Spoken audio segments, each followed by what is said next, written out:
kunifikisha hapa, sio kwa uwezo wangu, ninajua ni wewe. Mungu nakushukuru kwa kunifikisha hapa, sio kwa uwezo wangu, ninajua ni wewe. Si kwamba nimetenda mema ama nimefanya mazuri, ila kwa upendo wako ninajua ni wewe. Si kwamba nimetenda mema ama nimefanya mazuri, ila kwa neema yako ninajua ni wewe. Ni wewe, ni wewe, ni wewe unayetuwezesha. Ni wewe, ni wewe.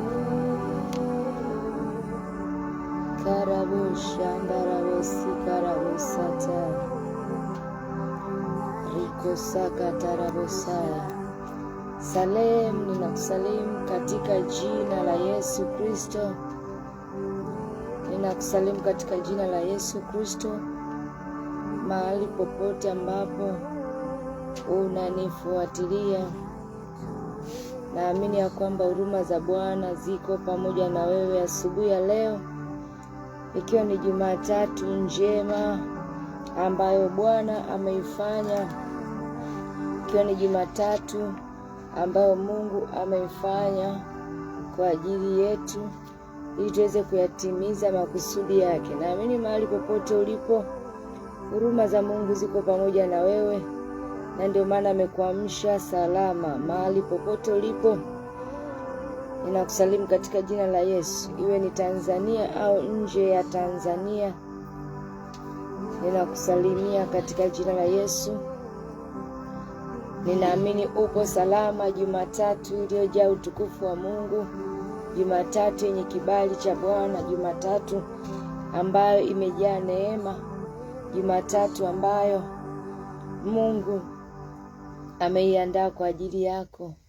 Haleluya, haleluya, haleluya, haleluya. Mahali popote ulipo, umebarikiwa, umebarikiwa, umebarikiwa, umebarikiwa. Kwa Mungu kukupa neema ya kuingia Jumatatu ya leo, maana yake wewe umebarikiwa na wewe umestahimilishwa. Ndio maana hata siku ya leo umeamka ukiwa salama.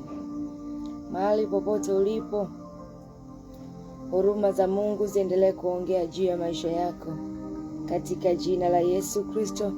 Ikiwa ni Jumatatu yenye utukufu, natamani tumshukuru Mungu. Mahali popote ulipo, tuungane kwa pamoja. Umbali kwa Mungu sio kizuizi. Umbali kwa Mungu sio kizuizi. Mahali popote ulipo, mkono wa Mungu unakufikia, unakusaidia, unakuvusha, unakupa kushinda Jumatatu ya leo. Haleluya, haleluya. Jumatatu ya leo ni Jumatatu ambayo Roho Mungu anataka tutembee kwa ushindi, tutembee katika ushindi, tutembee katika kibali, tutembee katika upendeleo. Na naamini mahali popote ulipo, Roho Mungu anaenda kukupa hiyo neema ya kufanikiwa, ya kufanikiwa katika jina la Yesu Kristo, katika jina la Yesu Kristo, katika jina la Yesu Kristo. Haleluya. Maandiko yanasema katika ile Zaburi ya 118 mstari ule wa 24 ya kwamba siku hii ndio ambayo Bwana ameifanya. Hii ndio siku ambayo Bwana amefanya, na tutashangilia na kufurahia. Tunafurahi na kushangilia. Jumatatu ya leo ndio siku ambayo Bwana ameifanya. Jumatatu ya leo ndio siku ambayo Bwana ameifanya, na tutafurahia na kushangilia kwa sababu ya yale mema ambayo ameandaa kwa ajili yetu. Mahali popote ulipo, Mungu akubariki sana. Mahali popote ulipo, Mungu akubariki sana katika jina la Yesu. Na sina kila sababu ya kumshukuru Mungu kwa sababu ya hii siku nzuri ambayo ameifanya. Siku ambayo tunatumia kwa sehemu kubwa kumshukuru Mungu kwa ajili ya neema yake ambayo anaenda kuidhihirisha siku ya leo. Haleluya, haleluya, haleluya. Ni siku ambayo Bwana ameifanya. Tukamshukuru Mungu na kumwambia Mungu asante katika jina la Yesu. Maandiko yanasema ingieni malangoni mwangu kwa shukrani. Kumwambia Mungu tunaingia malangoni mwako kwa shukrani na tunasema asante kwa sababu ya siku nzuri ambayo umeifanya. Naamini mahali popote ulipo umeungana na mimi na unaendelea kuungana na mimi kwa ajili ya kuomba maombi haya katika jina la Yesu. Baba, katika jina la Yesu Kristo, Mungu wa rehema, Mungu wa upendo, ninakubariki kwa sababu ya wingi wa fadhili zako. Asante kwa ajili ya neema yako, asante kwa ajili ya upendo wako, asante kwa ajili ya nguvu zako, asante kwa ajili ya pendo lako, asante kwa ajili ya kila mmoja ambaye ameungana nami asubuhi ya leo. Ninakubariki Mungu kwa ajili ya maisha ya huyu mtoto wako wa Mungu ambaye ameungana na mimi asubuhi ya leo. Ninasema asante kwa ajili ya maisha yake. Ninasema asante kwa ajili ya maisha yake. Ninakubariki Mungu wa huruma. Ninakubariki kwa sababu wewe unaweza. Asante kwa sababu unatosha. Asante kwa sababu una nguvu. Asante kwa sababu unastahili. Asante kwa sababu ya siku njema ya Jumatatu ambayo wewe Mungu umeifanya sawa sana neno lako ya kwamba siku ya leo ndio ambayo wewe umeifanya na tutafurahi na kushangilia. Asante Bwana, na kushukuru kwa sababu ya mema ambayo tunaenda kuyaona siku ya leo, mazuri ambayo tunaenda kuyaona Jumatatu ya leo, shuhuda ambazo tunaenda kuzipokea siku ya leo. Masikio yetu yatasikia habari njema, mikono yetu itapokea vitu vizuri. Na kushukuru Bwana kwa sababu tutaingia mahali ambapo tulizuiliwa kwa muda mrefu, kwa sababu ni siku ambayo umeifanya. Tunakushukuru Mungu kwa sababu tunaamini ya kwamba kwa sababu umeifanya siku hii wewe mwenyewe Baba, masikio yetu yatasikia, utayapa nguvu, utayapa uwezo wa kusikia zile taarifa njema ambazo unataka tuzisikie. Utayapa uwezo wa kusikia sauti yako pale ambapo unataka tukusikie na kutupa mwelekeo wa wiki nzima. Tunakushukuru kwa sababu kama wewe ndio umeifanya hii siku, yapo mambo mengi tunayatarajia kutoka kwako. Zipo baraka nyingi tunazitarajia kutoka kwako. Tupo hapa kusikia neno lako Bwana. Tupo hapa kujifunza kutoka kwako Bwana. Tuko hapa Bwana ili tukamilishe na tufanye tufae, ili tuweze kuzipokea baraka za wiki nzima, ili tuweze kupokea baraka za Jumatatu, ili tuweze kupokea mpenyo, ili tuweze kupokea kibali ambacho kitatufanya tutembee kwa ushindi, kwa sababu hii siku ndio ambayo umeifanya, na tutafurahi na kushangilia kwa sababu tutaona utukufu wako, tutaona mema yako, tutaona ukuu wako, tutaona neno lako likivaa mwili katika maisha yetu. Tunakubariki Mungu mwenye uweza, tunakutukuza Mungu mwenye nguvu. Tunasema asante kwa sababu ya mema yote ambayo umeandaa juu ya maisha yetu, juu ya familia zetu, juu ya huduma zetu,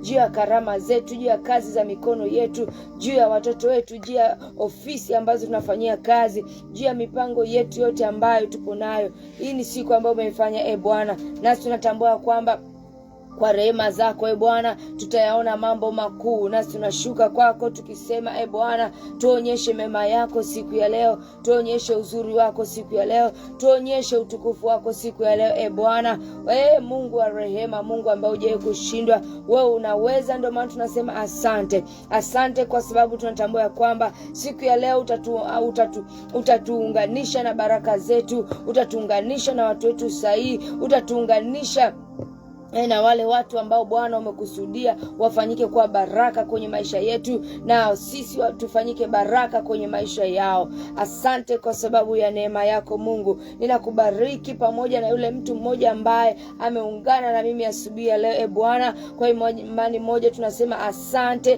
Tunakubariki, wengine wakiwa mabarabarani wanasafiri, wengine wako vitandani. Mungu tunasema asante. Asante kwa sababu ya neema yako. Tunakubariki kwa sababu tuna uhakika siku hii ambayo umeifanya, sisi tutafurahia, tutashangilia kwa sababu ya mema yote ambayo umetuandalia wiki hii mpya ambayo wewe umefanya. Utatuonyesha rehema zako, utatuonyesha mkono wako ukitutetea, utatuonyesha fadhili zako, utatuonyesha Bwana ya kwamba wewe uko upande wetu, kwa sababu umeifanya siku ya leo ili tuweze kutimiza makusudi yako, tuweze kutimiza mapenzi yako. Nasi tupo tayari kuyatimiza mapenzi yako, tupo tayari kutembea kwenye njia zako, tupo tayari kutembea kwenye mpango wako, tupo tayari kuongozwa na wewe, tupo tayari kusikia sauti yako ikituambia ni nini cha kufanya, maana ni wewe ambaye umesema katika kitabu cha Yeremia kwamba wewe huamka asubuhi na mapema hata upate kusema na watumishi wako, upate kuagiza watumishi wako. Nasi tuko hapa Bwana tupate kusikia. Baba, asubuhi leo fungua masikio yetu tupate kusikia yale unayotaka kuyasikia, unayotaka tuyasikie, tupate kuyaona yale unayotaka tuyaone Bwana, na mapenzi yako yapate kutimia katika maisha yetu, katika jina la Yesu Kristo. Na mahali popote ulipo sema amen, sema amen, sema amen, kwa sababu siku ya leo tutauona mkono wa Bwana, tutaziona huruma za Bwana, tutayaona mengi. Mahali popote ulipo sema amen, mahali popote ulipo sema amen, mahali popote ulipo sema amen. Haleluya, haleluya, haleluya, haleluya, haleluya, haleluya. Mahali popote ulipo natamani ungeshare live hii, ungeshare live hii kwa kadiri unaweza, ungeshare live hii kwa kadiri unaweza, ili tuweze kuwafikia na wengine, tuweze kufanyika baraka katika maisha yao. Haleluya, tuweze kufanyika baraka katika maisha yao. Mungu amekufanya kuwa baraka kwa wengine, kwa hiyo usizizuilie hizo baraka za kufanyika kwa watu wengine, usizuilie kabisa. Hakikisha unashare kwa kadiri ambavyo unaweza, itakuwa ni jambo la baraka sana katika jina la Yesu Kristo. Haleluya, haleluya, haleluya. Namshukuru Mungu sana kwa sababu yeye amezidi kuwa mwema kwetu, yeye amezidi kuwa mwaminifu katika maisha yetu. Ni jambo zuri sana tunapoona Mungu anazidi kututendea, tunafurahi, tunashangilia. Haleluya. Na maandiko yanatuambia siku ya leo, natamani tutembee na kichwa cha somo kinachosema Mungu haribu wabaya wa maisha yangu. Mungu haribu wabaya wa maisha yangu. Haleluya. Mungu haribu wabaya wa maisha yangu. Mungu haribu wabaya wa maisha yako. Mungu haribu wabaya wa maisha yako. Kuna wabaya ambao wamejipanga kuharibu maisha yako. Wewe ufahamu, wewe ujui, lakini wao wamepanga mipango, wamekuwekea mitego, wamekutengenezea mazingira ili tu waue maisha yako. Sasa Mungu tunataka aharibu wabaya wa maisha yako, awaharibu hao wabaya wa maisha yako, asiwaache, awaharibu wabaya wa maisha yako, akutenge na hao wabaya wa maisha yako. Haleluya. Awaharibu wabaya wa maisha yako ili uweze kutimiza makusudi ya Mungu. Biblia imesema kwamba vita si vyetu, ni vya Bwana. Wewe unahitaji kushughulika na vita ya aina yote. Unamhitaji Mungu ashughulike na vita yako. Unamhitaji Roho Mtakatifu ashughulike na vita yako, kwa sababu yeye ndio mwenye uwezo wa kupambana na hiyo vita. Yeye ndio mwenye uwezo wa kupigana na hiyo vita ambayo upo nayo. Haleluya. Yeye ndio mwenye nguvu wa kupambana na vita ulionayo. Hakuna mwingine ila Mungu peke yake. Kwa hiyo tunamwambia Mungu aharibu wabaya wa maisha yako, aharibu wabaya wa hatima yako, aharibu wabaya wa karama yako, aharibu wabaya wa ndoto zako, aharibu wabaya wa huduma ulionayo. Haleluya. Kuna wabaya wamejipanga kuua ndoto zako, kuua hatima yako, lakini yupo Mungu awezaye kukusaidia. Nami asubuhi leo nataka nikutamkia kwamba kila mbaya wa hatima yako, mbaya wa maono yako ataharibiwa katika jina la Yesu. Ataharibiwa katika jina la Yesu. Hatafanikiwa kuua maono yako, hatafanikiwa kuua ndoto zako, hatafanikiwa kuua karama na kipawa ulichonacho. Ataharibiwa kabla hajakuharibu wewe. Mungu atamharibu. Mungu atamharibu. Mungu atamharibu, kwa sababu Mungu amekuweka ili utimize mapenzi yake. Mungu amekuweka ili utimize makusudi yake. Kwa hivyo wale wabaya wa hatima yako, Mungu lazima atashughulika nao. Mungu atashughulika nao. Mungu atashughulika nao. Biblia inasema katika kile kitabu cha Zaburi, kile kitabu cha Zaburi 101. Zaburi 101. Haleluya, haleluya. Zaburi 101. Zaburi 101. Tusoma katika kile kitabu cha Zaburi 101. Zaburi 101 na ule mstari wa 8. Zaburi 101 na ule mstari wa 8. Zaburi 101 na ule mstari wa 8 anasema, asubuhi hata asubuhi nitawaharibu wabaya wote wa nchi. Asubuhi hata asubuhi nitawaharibu wabaya wote wa nchi. Asubuhi hata asubuhi nitawaharibu wabaya wote wa nchi. Asubuhi hata asubuhi atawaharibu wabaya wa hatima yako. Atawaharibu wabaya wa karama yako. Atawaharibu wabaya wa ndoto zako. Asubuhi hata asubuhi atawaharibu. Mungu hayuko tayari karama na kipawa chako kife.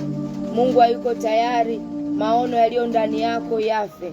Mungu hayuko tayari wito ulionao uishie hewani. Mungu anataka utimize kile ambacho amekupatia. Kwa hivyo anasema katika kile kitabu cha Zaburi ya kwamba asubuhi hata asubuhi atawaharibu. Haleluya. Kwa nini asubuhi hata asubuhi? Kwa sababu siku zote mahali ambapo mtu anataka kuchipuka ndipo adui huwa anatengeneza mazingira. Mtu ambapo neema inataka kudhihirika ndipo adui anataka kumdidimiza. Adui anataka kumuua. Adui anataka kumwaibisha na kumfedhehesha. Lakini yupo Mungu ambaye anasema asubuhi hata asubuhi atawaharibu wabaya wa nchi. Atawaharibu wabaya wa kipawa ulichonacho. Atawaharibu wabaya wa wito ulionao. Atawaharibu wabaya wa maono ulionayo. Haleluya. Mimi sijui una maono gani ambayo Mungu ameweka ndani yako. Sijui una kipawa gani, una karama gani, lakini ninachojua wewe ambaye umeumbwa kwa sura na mfano wa Mungu, basi Mungu ameweka kitu ndani yako. Wewe hauko bure. Wewe sio kopo. Wewe una kitu ndani yako. Una neema ndani yako. Hata kama sio mhubiri, yawezekana ni mfanyabiashara. Hata kama sio mfanyabiashara, yawezekana ni mkulima. Hata kama sio mkulima, yawezekana ni daktari au mwalimu. Kwa namna yoyote ile, maadamu umetokana na Mungu, tambua ya kwamba Mungu yupo tayari kuwaharibu wabaya ambao wanataka kuua maono yako, wabaya wanaotaka kuua ndoto zako, wabaya wanaotaka kuua makusudi ya Mungu kwenye maisha yako. Haleluya. Biblia inasema ya kwamba mna hila ndani ya moyo wa mwanadamu, lakini kusudi la Mungu ndilo litakalotimia. Mpango wa Mungu ndio utakaotimia. Kusudi la Mungu ndio litakalotimia. Kama Mungu ana makusudi yake, maana yake hata shetani ana makusudi yake. Ikiwa Mungu ana makusudi yake, maana yake hata shetani ana makusudi yake. Kwa hiyo makusudi ya shetani siku zote ni kuhakikisha anakuua, lakini makusudi ya Mungu ni kuhakikisha unatimiliza kile ambacho yeye anakitaka. Haleluya. Kile ambacho Mungu anakitaka ndicho Mungu anachotaka ukitimilize. Na kama Mungu ameweka neema ndani yako, maana yake vita ipo. Unapojiona kabisa kwenye ofisi umepata nafasi, vita unakuwa nayo. Yawezekana imeanza sirini mpaka imefika wazi. Kwenye biashara vita unayo, ilianza rohoni mpaka imekuwa ya wazi. Kwenye ndoa vita unayo, ilianza sirini mpaka imekuwa ya wazi. Kwenye huduma, kwenye karama vita unayo. Haleluya. Lakini yuko Mungu ambaye anasema yeye atawaharibu wabaya. Atawaharibu wabaya wote, sio mmoja. Atawaharibu wabaya wote ili wasipate kuyatimiliza makusudi yao, ili wasipate kuyatimiliza matakwa yao. Asubuhi hata kwa asubuhi atawaharibu wabaya wote wa nchi, ili wasipate kuyatimiliza makusudi yao. Haleluya! Ili wasipate kuyatimiliza makusudi yao. Kwa nini? Kuna wabaya wa biashara yako ambao wanatenda kazi kwa siri kuhakikisha unaingia hasara kila siku. Kuna wabaya wa karama yako, kuna wabaya wa ndoa yako ambao wamejipanga kuhakikisha unakufa. Lakini nataka utambue ya kwamba siku hii ambayo Bwana ameifanya, tutafurahi kwa pamoja. Utafurahi mahali hapo ulipo na utashangilia. Kwa nini? Kwa sababu Mungu atajidhihirisha, atajitwalia utukufu kwenye maisha yako.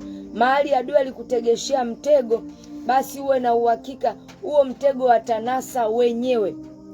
Huo mtego watanasa wenyewe. Huo mtego wataanguka wenyewe. Huo mtego utawakamata wenyewe. Haleluya! Kwa nini nasema wabaya atawaharibu wabaya wote? Wabaya wote wa maono yako. Asubuhi hata asubuhi, kila siku. Jumatatu anadili nao, asubuhi anadili nao, mchana anadili nao, usiku anadili nao, Jumanne anadili nao, wiki nzima Mungu anadili nao watu. Lakini wewe yapaswa moyo wako uendelee kumwamini Mungu, uendelee kumtegemea Mungu, uendelee kuona kwamba Mungu ndiye mwenye uwezo wa kukuvusha na kusaidia, kwa sababu yeye mwenyewe ndiye atakayeshughulika. Kwa hiyo kuna aina ya vita upasi kuzipigana, bali umwache Mungu akupiganie. Ndio maana akasema yeye mwenyewe asubuhi hata asubuhi atawaharibu wabaya wa nchi, atawaharibu wabaya wa nchi, atawaharibu wabaya wa kazi ya mikono yako, atawaharibu wabaya wa uchumi wako. Shetani amekuwa na kutengenezea mazingira ya uchumi wako kupanda na kushuka. Yeye atawaharibu, atawaharibu wabaya wa hizo ndoto ulizonazo. Una ndoto kubwa, ni kweli, lakini maadui ni wengi, wengine hata huwafahamu kabisa. Wapo, ila Mungu anawaona. Kwa hiyo yeye yuko tayari kuwaharibu, yeye yuko tayari kupambana nao. Haleluya! Yupo tayari kupambana nao, yupo tayari kupambana nao. Wabaya wa uchumi wako, wabaya wa mahusiano yako, wabaya wa afya yako, wabaya wa ndoa yako, wabaya wa watoto wako, yupo tayari kupambana nao. Anasema asubuhi hata asubuhi atawaharibu wabaya wote wa maisha yako. Yeye atawaharibu. Haleluya! Yeye atawaharibu, yeye atapigana nao, yeye atapambana nao. Kwa nini? Anataka uyatimize mapenzi yake. Vita ipo, ushindi ni lazima, na mapenzi ya Mungu lazima yatimie kwenye maisha yako, kupitia hiyo karama, kupitia hicho kipawa, kupitia huo wito, kupitia hiyo neema ambayo Mungu amekupatia, au huo ujuzi ambao Mungu amekupatia, katika jina la Yesu Kristo. Haleluya! Kwa nini anasema atawaharibu wabaya wa maisha yako? Kwa sababu wamekusudia, wamekusudia wakadhamiria kukuangamiza, wamekusudia wakadhamiria kukupoteza, wamekusudia wakadhamiria kukuingiza kwenye aibu. Haleluya! Kukupitisha katika aibu. Ndio maana anasema kwenye kile kitabu cha Ayubu ile sura ya 5 na ule mstari wa 12. Ayubu ile sura ya 5 na ule mstari wa 12, anasemaje? Anasema yeye Mungu huyatangua mashauri ya wadanganyifu. Yeye huyatangua mashauri. Ni yeye ndo anayeyatangua mashauri, anatangua mawazo, anatangua mipango, anabatilisha mawazo, mipango, makusudio yao, malengo yao. Anasema anayatangua mashauri ya wadanganyifu. Anaendelea kusema, anasema mikono yao isipate kuyatimiza makusudi yao. Yeye huyatangua mashauri, kwa sababu wanapokuwa wamekusudia, hatua ya kwanza adui anakusudia, cha pili anaingia kwenye utendaji. Kwa hiyo anasema anayabatilisha au anayatangua makusudi yao, anayabatilisha mawazo yao, ili mikono yao, maana yake ili wasiingie katika utendaji, wasiingie kwenye utendaji wa kuua hiyo huduma ulionayo, ya kuua hicho kipawa ulichonacho. Kwa sababu shetani, ila za adui ni kuhakikisha anaharibu mpango wa Mungu kwenye maisha yako. Ndio maana Biblia inasema katika kile kitabu cha Kutoka, kwenye kitabu cha Kutoka pale imewekwa wazi kabisa. Kitabu cha Kutoka imewekwa wazi kabisa. Biblia inasema ya kwamba kile kitabu cha Kutoka na ule mstari wa 10, tukianzia mstari wa 8. Nataka tusome pale mstari wa 8. Uone jinsi ambavyo shetani huwa ana hila, ana mpango mkakati wa muda mrefu wa kuua maono ya mtu, wa kuua ndoto za mtu, wa kuua karama ya mtu, wa kuua neema iliyo ndani ya mtu, ya kuua biashara ya mtu. Shetani ana mpango mkakati wa muda mrefu. Haleluya. Ndio maana huku anasema yeye anatangua mashauri yao ili mikono yao isipate kuyatimiza hayo walioyapanga. Anasema kwenye kile kitabu cha Kutoka, nataka tusome hapo uone. Anasema basi akainuka mfalme mpya kutawala Misri, asiyemjua Yusufu. Mfalme mpya asiyemjua Yusufu. Anasema akawaambia watu wake, angalieni, watu wa wana wa Israeli ni wengi, tena wana nguvu kuliko sisi. Umeona, wana nguvu kuliko sisi, wana uwezo wa kufanikiwa kuliko sisi, wana kibali kuliko sisi, watafika mbali kuliko sisi, watafanikiwa kuliko sisi. Anasema ule mstari wa 10, haya na tuwatende kwa akili, sio kwa ujinga. Tuwatende kwa akili. Anasema na tuwatende kwa akili, wasije wakaongezeka tena. Tuwatende kwa akili, wasije wakafanyaje? Wakaongezeka. Yaani adui anajua kabisa wewe ni mbegu ya Mungu. Wewe kwa sababu ni mbegu ya Mungu, una kusudi la Mungu, una neno la Mungu, una neno ndani yako linalotakiwa lizalike. Kama la ufanye biashara au kulima, una neno ndani yako. Iwe ni mwanasiasa, una neno, hilo ni neno ndani yako Mungu ameweka. Una kipawa, ni neno ndani yako. Sasa shetani ana mpango mkakati wa muda mrefu wa kuhakikisha anakuua. Sasa huo mpango wao ndio tumeona kwenye kitabu cha Ayubu. Anasema yeye huyatangua mashauri. Yeye huwa anatangua mashauri ya waovu, wasije mikono yao isije ikatimiliza hayo matakwa yao, isije ikatimiliza. Kwa nini? Kwa sababu unaona hapa anasema tuwatende kwa akili, sio kwa ujinga. Maana yake wanajipanga, wanajiandaa, wanaweka mikakati. Ni kweli unasema una wito, una kipawa, lakini wanakutengenezea mkakati, mpango mkakati ambao utakuangusha, mpango mkakati ambao utaua hiyo biashara, mpango mkakati ambao utaua hayo maono ulionayo, hiyo biashara ulionayo, hiyo kazi ulionayo, hizo ndoto ulizonazo. Hapo umefurahi unasema, namshukuru Mungu nimepata hii neema, nimepata karama na kipawa cha kuwa mfanya biashara au cha kuwa mtumishi. Lakini shetani anakuangalia na anajua kabisa huyu tusipomtenda kwa akili atafika mbali. Anasema hawa ni wengi, tena wana nguvu kuliko sisi. Shetani anajua uwezo ulio ndani yako, kwamba hata kama ni una mtaji mdogo, una uwezo wa kusimama na ukafanya mambo makubwa. Anajua hivyo ulivyo unaweza ukafanya biashara na ukawa mtu mkuu. Anajua hivyo ulivyo kwa elimu hiyo ulionayo, lakini Mungu amekupa neema ya kuwa mtu mkubwa. Anatambua hivyo ulivyo, hata kama unaonekana ni mnyonge, lakini anajua ndani yako una uwezo wa kusimama na kuwa mtumishi mkubwa na kuwa mtu ambaye utamiliki miradi mikubwa. Anajua uwezo unao ndani yako, anajua nguvu unayo ndani yako.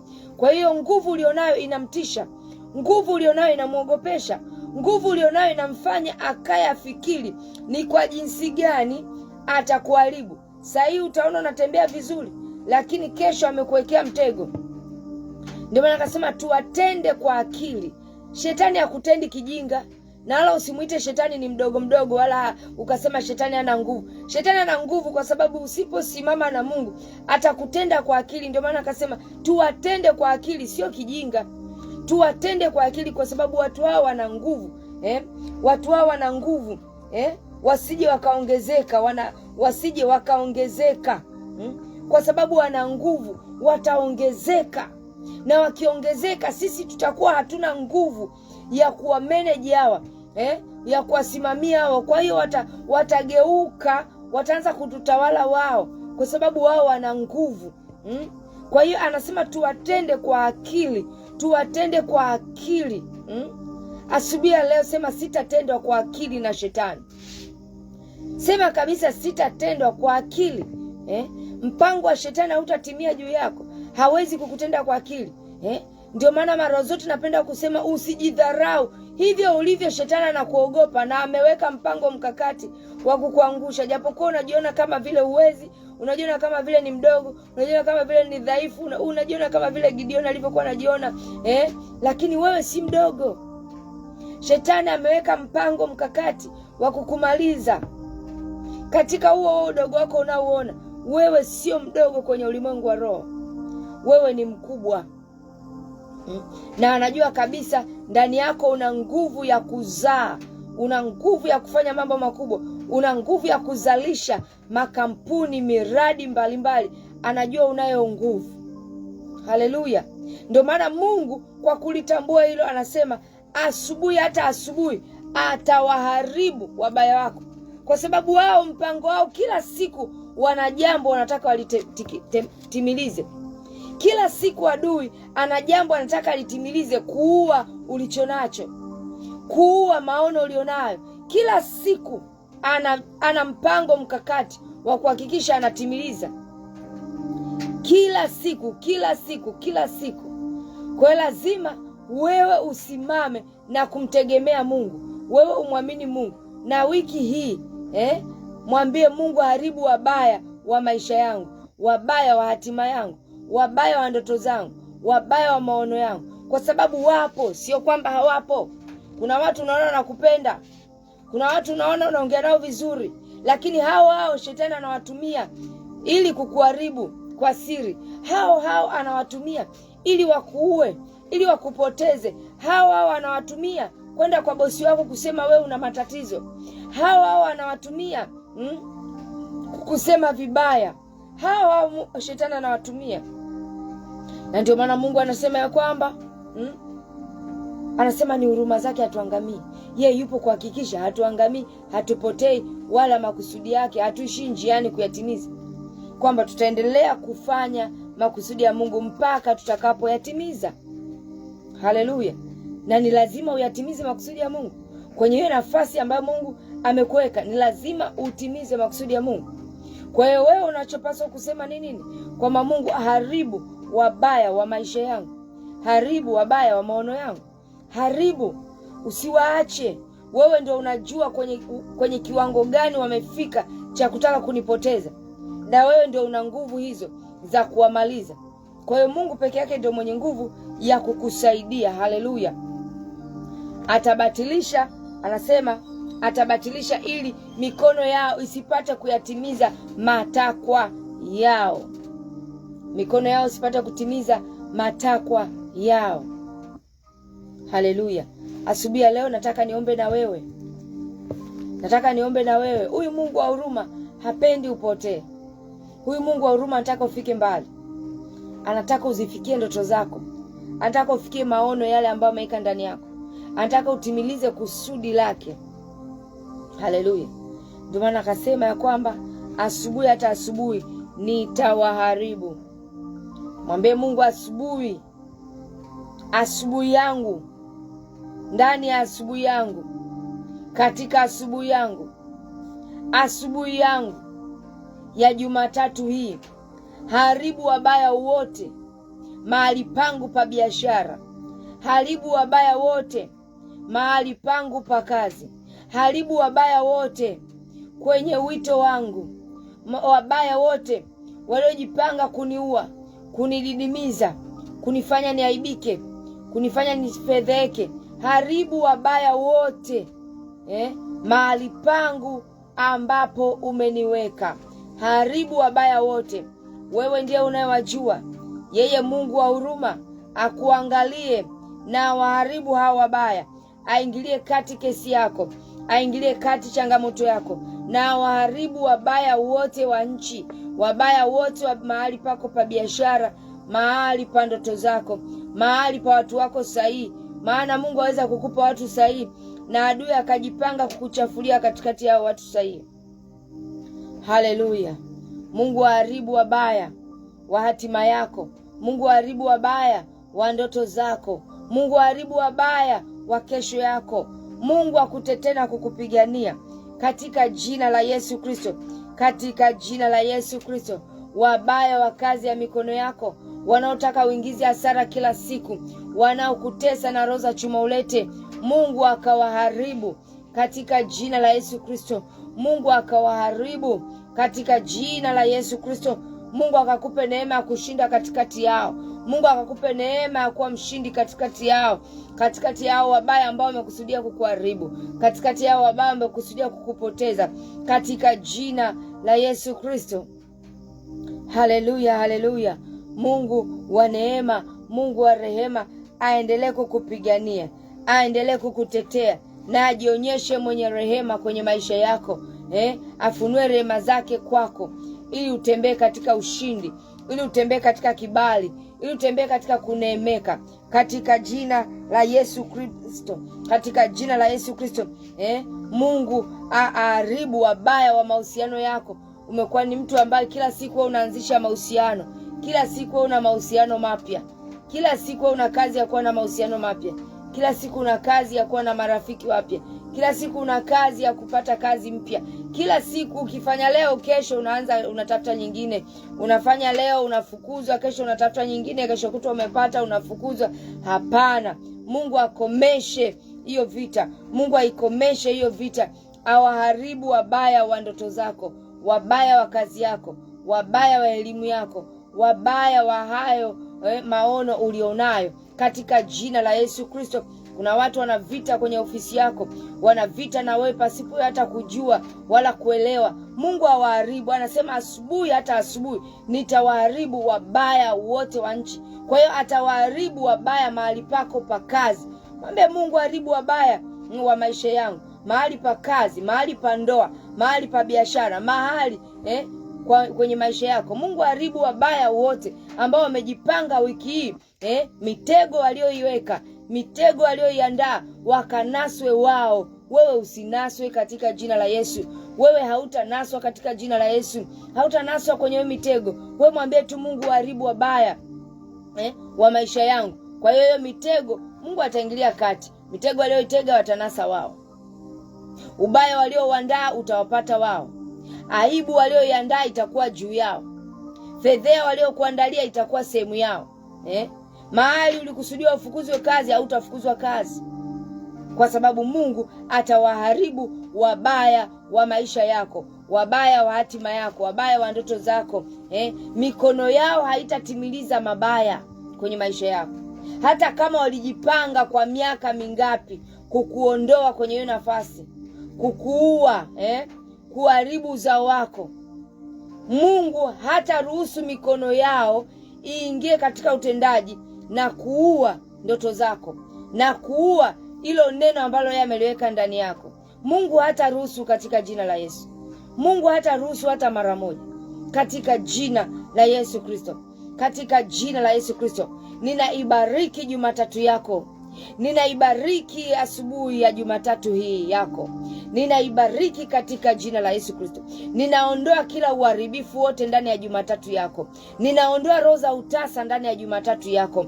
Ninaondoa roho za mapoza ndani ya Jumatatu yako. Unapoelekea kazini, mahali pako pa biashara, ninaondoa roho za mapoza katika jina la Yesu. Ninaondoa roho za mapoza ndani ya Jumatatu yako. Ninaondoa roho za bahati mbaya ndani ya Jumatatu yako. Ninaondoa roho za taarifa mbaya ndani ya Jumatatu yako. Ninaondoa roho zote mbaya ndani ya Jumatatu yako. Jumatatu yako haitakuwa mbaya kwa sababu Bwana ndio ameifanya.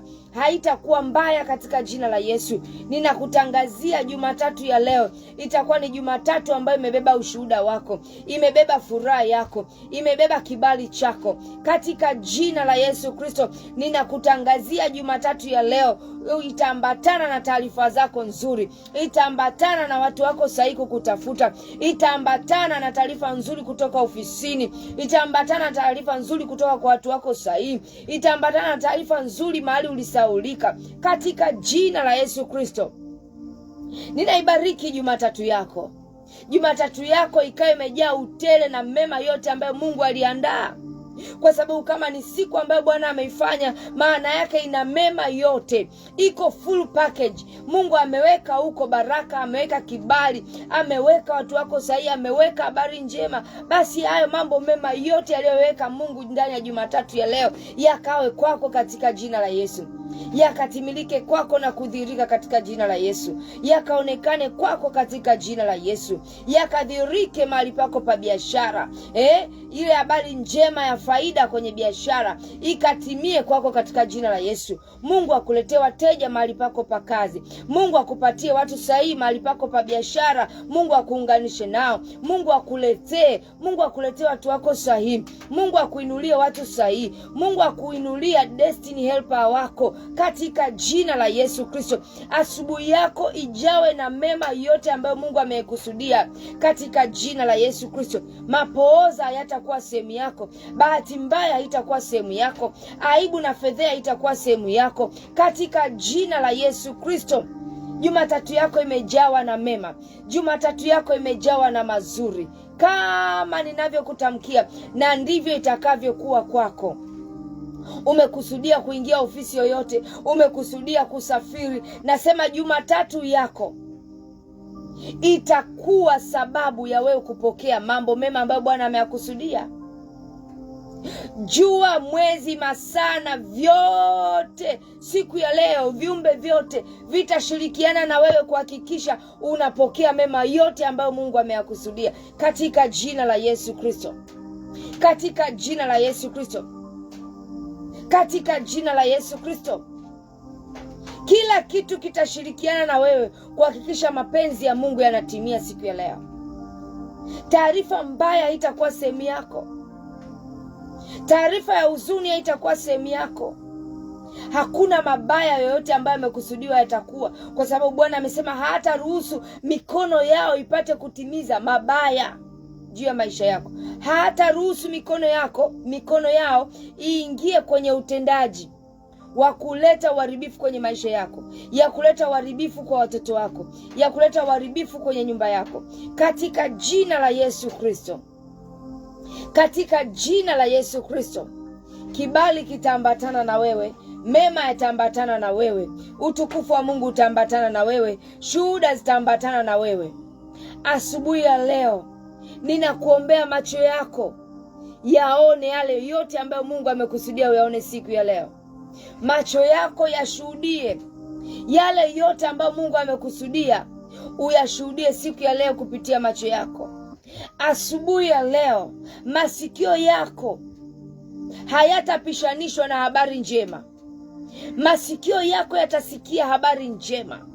Masikio yako yatapokea taarifa nzuri katika jina la Yesu Kristo.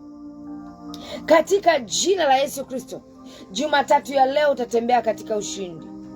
Ninaibariki miguu yako mahali popote unakanyaga. Ukapokee kibali. Ukapokee kibali. Ukawe na kibali. Ukakubalike. Ukaeleweke. Ukapokelewe katika jina la Yesu Kristo. Ninakuombea kibali katika uso wako, kibali katika maneno yako, kibali katika muonekano wako. Mungu akakupee kibali katika jina la Yesu Kristo. Hautahuzunika siku ya leo. Huzuni imewekwa mbali. Maandiko yanasema kama vile mashariki na magharibi ilivyokuwa mbali, vivyo hivyo mabaya yote, bahati mbaya, fedheha, aibu, siku ya leo imetengwa mbali na wewe. Mungu ameweka mbali na wewe. Mungu ameweka mbali na maisha yako. Bahati mbaya zote, aibu zote, fedheha zote, kushindwa kote, Mungu ameweka mbali kama vile mashariki na magharibi. Mungu amekutenga na mabaya yote katika jina la Yesu Kristo. Katika jina la Yesu Kristo. Katika jina la Yesu Kristo. Haleluya, haleluya. Na mahali ulipo, ikiwa unaamini, sema ninapokea katika jina la Yesu. Sema mema yatakuwa sehemu yangu katika jina la Yesu. Sema mazuri yatakuwa sehemu yangu katika jina la Yesu. Sema taarifa nzuri itakuwa sehemu yangu katika jina la Yesu. Utazaa kwenye biashara yako. Utafanikiwa kwenye biashara yako. Hautatembea katika hali ya ukame. Utatembea kwenye utele Jumatatu ya leo. Wiki nzima hii utatembea kwenye utele na kibali cha Bwana. Katika jina la Yesu Kristo. Katika jina la Yesu Kristo. Wabaya wa uzao wa tumbo lako wataharibiwa. Wabaya wa uchumi wako siku ya leo wataharibiwa. Wabaya wa ndoto zako siku ya leo wataharibiwa. Katika jina la Yesu Kristo. Katika jina la Yesu Kristo. Katika jina la Yesu Kristo. Mpenyo uwe sehemu yako siku ya leo. Mahali umesaulika ukakumbuka. Katika jina la Yesu Kristo. Katika jina la Yesu Kristo. Na mahali uliposema amen. Amen, imekuwa kwako. Amen, imekuwa kwako. Wewe ambaye ni mdhaifu, una vichomi ndani yako. Una hali ya vichomi ndani yako. Wewe uliye mdhaifu, una hali ya vichomi ndani yako. Ninakuombea uponyaji sahi katika jina la Yesu. Una tatizo la figo ndani yako. Ninakuombea uponyaji katika jina la Yesu. Na kutamkia uponyaji, uwe mzima katika jina la Yesu. Uwe mzima katika jina la Yesu. Uwe mzima katika jina la Yesu Kristo. Changamoto ulionayo asubuhi ya leo ninaikomesha na ninakutamkia mema katika jina la Yesu. Na mahali ulipo, Mungu akubariki. Ninaamini kabisa umebarikiwa na maombi haya ya siku ya leo. Sasa ni wakati ambao napenda kukaribisha katika ibada zetu. Wewe ambao unasema hapo natamani kutuma maombi yangu, nina request yangu, prayer request yangu, natamani nikutumie, basi namba ziko hapo chini, unaweza ukatuma prayer request na Mungu atakuhudumia. Nitakuombea, nitasimama na wewe na Mungu atatenda. Lakini pia napenda kukaribisha katika ibada zetu ambazo Mungu anakutana na watoto wake. Siku ya Jumatano ni shule ya ufunuo. Karibu sana katika School of Revelation. Karibu sana ukutane na Mungu. Upate maarifa. Anasema watu wangu wanaangamiza kukosa maarifa. Unayahitaji maarifa ya Mungu. Maarifa ya Mungu ndio anakupa kutambua hila za adui. Anasema hatukosi kuzijua hila za shetani, hila za adui. Kwa kivipi? Tunapokuwa na maarifa ya Mungu, tunatambua hila za adui. Tunapokuwa na maarifa ya Mungu, tunajua njia ipi tuipite na ipi tusipite. Tunapokuwa na maarifa ya Mungu, tunajua watu gani ni sahihi kwenye maisha yetu na wapi tuwaache. Haleluya. Karibu sana katika shule ya ufunuo siku ya Jumatano kuanzia saa 10. Na siku ya Ijumaa kuanzia saa 10 ni ibada ya ukombozi na ufungulivu na kupewa haki yako ya kutawala ambayo ulizuiliwa. Umefungwa kizazi, umefungwa kazi ya mikono, umefungwa mahali popote pale. Siku ya Ijumaa karibu, Roho Mtakatifu atakufungua. Haleluya. Anasema mwana wa Mungu alidhihirishwa ili kuzivunja kazi za ibilisi, kazi za shetani. Kwa hiyo siku ya Ijumaa ni siku ya kuvunja kazi za shetani. Ni siku ya kuharibu makusudio ya adui ambayo yalisimamishwa kwenye maisha yako, na makusudi ya Mungu yasimamishwe na yadhihirike katika maisha yako. Haleluya. Huduma ya Mount Sinai Deliverance inapatikana Mbezi Beach, Bondeni. Ninakukaribisha sana. Na nitafurahi kukuona. Lakini wewe ambaye umekuwa ukitufuatilia unasema nina ushuhuda, make sure unatuma shuhuda yako. Hakikisha unatuma shuhuda yako, unamshukuru Mungu kwa kile ambacho amefanya. Ulikuwa pamoja na mimi, naitwa Apostle Luciana, the voice of solution. Natamani tukutane siku ya kesho tena hapa. Karibu tena na Mungu atakubariki. Naitwa Apostle Luciana, the voice of solution. Salem.